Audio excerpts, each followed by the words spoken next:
Mga kapatid, ang homilya po ngayong araw ng Huwebes pong ito ay hango po sa babasahin kong ito.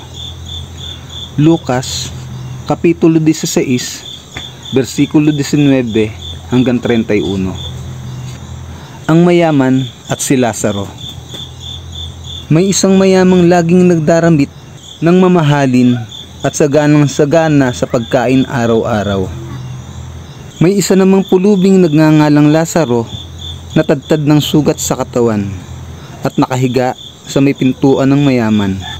Sa hangad na matapunan man lamang ng mga mumong nahuhulog mula sa hapag ng mayaman, at dooy nilalapitan siya ng mga aso at dinidilaan ang kanyang mga sugat.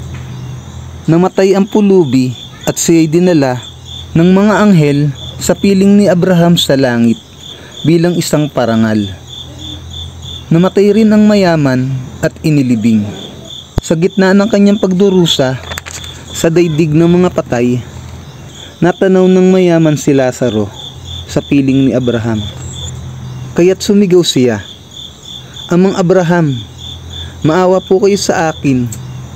Utusan po ninyo si Lazaro na isawsaw sa tubig ang dulo ng kanyang daliri at basain ang aking dila dahil ako'y naghihirap sa apoy na ito." Ngunit sumagot si Abraham, "Anak, alalahanin mong nagpasasaka sa buhay nung ikaw ay nasa lupa, at si Lazaro naman ay nagtiis ng kahirapan. Subalit ngayon ay maligaya siya rito, samantalang ikaw naman ay nagdurusa riyan. Bukod dito, may malaking bangin sa pagitan natin, kaya't ang mga naririto ay hindi makakapunta diyan, at ang mga naririyan ay hindi makakapunta rito." Ngunit sinabi ng mayaman, "Kung gayon po, Amang Abraham, ipinapakiusap ko pong papuntahin na lamang ninyo si Lazaro sa bahay ng aking ama, sa aking 5 kapatid na lalaki.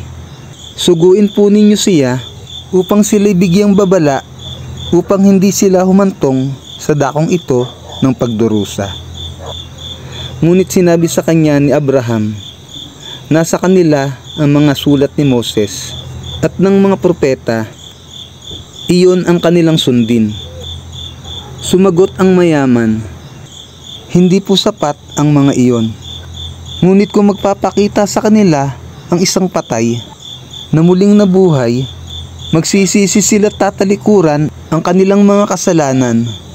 Sinabi naman sa kanya ni Abraham, kung ayaw nilang sundin ang mga sinulat ni Moses at ng mga propeta, hindi rin nila paniniwalaan kahit ang isang patay na muling nabuhay.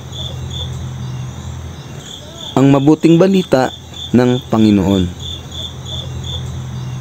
Pinupuri ka namin, Panginoong Hesukristo.